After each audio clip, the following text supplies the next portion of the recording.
નમસ્કાર. આજે આપણે ભારતના ગામડાઓમાં આવેલા એક બહુ મોટા પરિવર્તનની વાત કરવાના છીએ.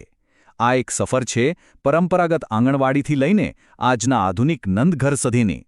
આપણે સમજીશું કે કેવી રીતે એક સાદું બાળ સંભાળ કેન્દ્ર ટેકનોલોજી સાથે જોડાઈને આખા સમુદાય માટે એક જીવંત કેન્દ્ર બની રહ્યું છે. ચાલો આ આખી વાતને ઊંડાણપૂર્વક જાણીએ.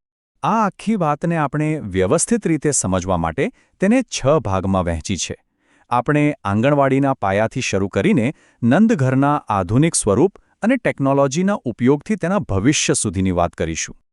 તો ચાલો શરૂઆત કરીએ એકદમ પાયાથી. આંગણવાડી. આખરે આ આંગણવાડી છે શું? અને શા માટે એને ગામડાના સામાજિક માળખાનો એક ખૂબ જ મહત્વનો હિસ્સો ગણવામાં આવે છે?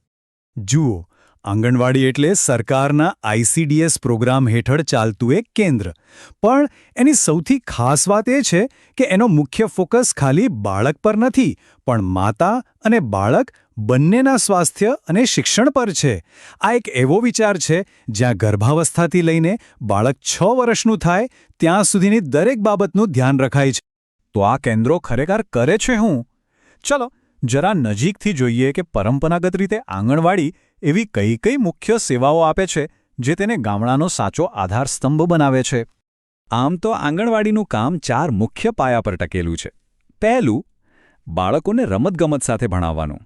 બીજું, પૂરક પોષણ, જેમાં બાળકોને કેન્દ્ર પર જ સુખડી અને ખીચડી જેવો ગરમાગરમ નાસ્તો અને ભોજન અપાય છે. ત્રીજું, દર બુધવારે મમતા દિવસ પર આરોગ્ય તપાસ અને રસીકરણની વ્યવસ્થા.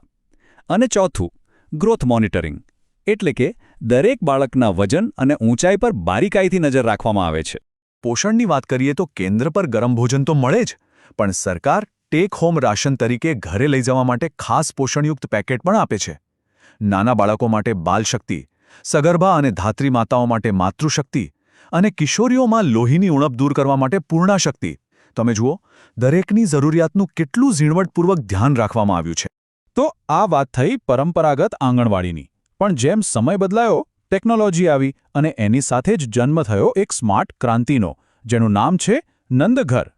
હવે સવાલ એ હતો કે જે મોડેલ દાયકાઓથી આટલું સફળ રહ્યું છે એને આજના ડિજિટલ યુગમાં વધારે સારું અને આકર્ષક કઈ રીતે બનાવી શકાય? અને આ સવાલનો જવાબ મળ્યો નંદઘરના રૂપમાં. અને આ કોઈ સામાન્ય સરકારી યોજના નથી હો. આ તો સરકારના મહિલા અને બાળ વિકાસ મંત્રાલય અને વેદાંતા ફાઉન્ડેશન વચ્ચેની એક પાર્ટનરશિપ છે, જેને આપણે PPP મોડેલ કહીએ છીએ. તો નંદઘરમાં એવું તો શું ખાસ છે? અહીંયા શિક્ષણ પુસ્તકોમાંથી નીકળીને સીધું LED ટીવી પર આવી ગયું છે, જ્યાં એનિમેટેડ વિડીયોથી બાળકો ભણે છે. વીજળી માટે સોલાર પેનલ્સ છે, એટલે 24 કલાક લાઇટ.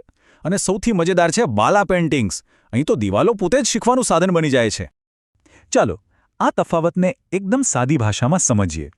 જ્યાં પહેલાં પુસ્તકો અને વાર્તાઓ હતા, ત્યાં હવે ટીવી અને ડિજિટલ એનિમેશન છે.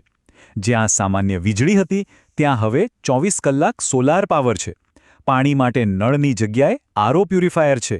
અને સૌથી મોટો ફેરફાર તો એના હેતુમાં છે. નંદઘર હવે માત્ર બાળકો અને માતાઓ માટે નથી રહ્યું, પણ એ મહિલાઓના કૌશલ્ય વિકાસનું પણ કેન્દ્ર બન્યું છે. અને આ જ વાત આપણને એક બહુ જ રસપ્રદ મુદ્દા પર લઈ જાય છે. નંદઘર હવે માત્ર એક કેન્દ્ર નથી, પણ આખા ગામ માટેનો એક કોમ્યુનિટી હબ બની ગયું છે. આ વિચાર ખરેખર કેટલો સરસ છે. જુઓ, સવારે જ્યાં બાળકોનો કલબલાટ ગુંજે છે, એ જ જગ્યા બપોરે મહિલાઓ માટે કંઈક નવું શીખવાનું કેન્દ્ર બની જાય છે. આને કહેવાય સંસાધનોનો શ્રેષ્ઠ ઉપયોગ. અહીં મહિલાઓને સિલાઈ કામથી લઈને કમ્પ્યુટર સુધીની તાલીમ અપાય છે, જેથી તેઓ આત્મનિર્ભર બને.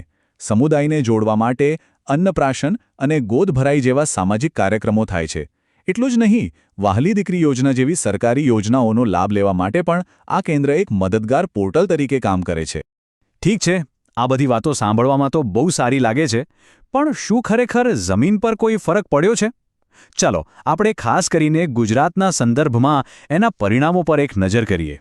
જી હા, બિલકુલ. ગુજરાતના નર્મદા, બનાસકાંઠા અને દાહોદ જેવા ગ્રામીણ જિલ્લાઓમાં તો આ નંદઘર મોડેલ સુપરહિટ રહ્યું છે.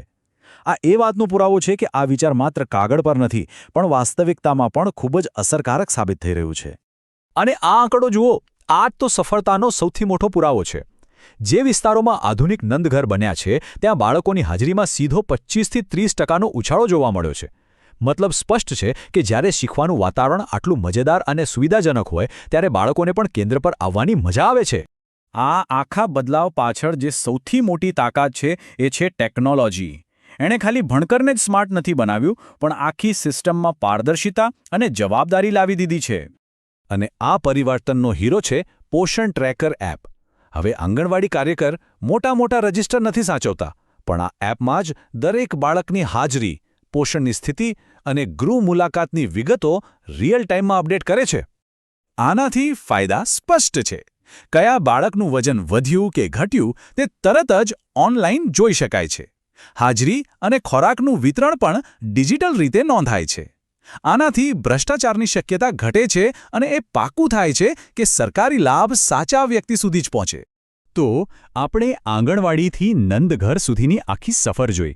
આ માત્ર ઇમારતોનું આધુનિકીકરણ નથી, પણ શિક્ષણ, આરોગ્ય અને મહિલા સશક્તિકરણ પ્રત્યેના એક નવા અભિગમનું પરિવર્તન છે. તો અંતે એક સવાલ વિચારવા જેવો છે કે ટેકનોલોજી અને સામુદાયિક ભાગીદારીના આ સંગમ સાથે શું આ સ્માર્ટ કેન્દ્રો ભારતના ગ્રામીણ ભવિષ્યની નવી રૂપરેખા તૈયાર કરી રહ્યા છે?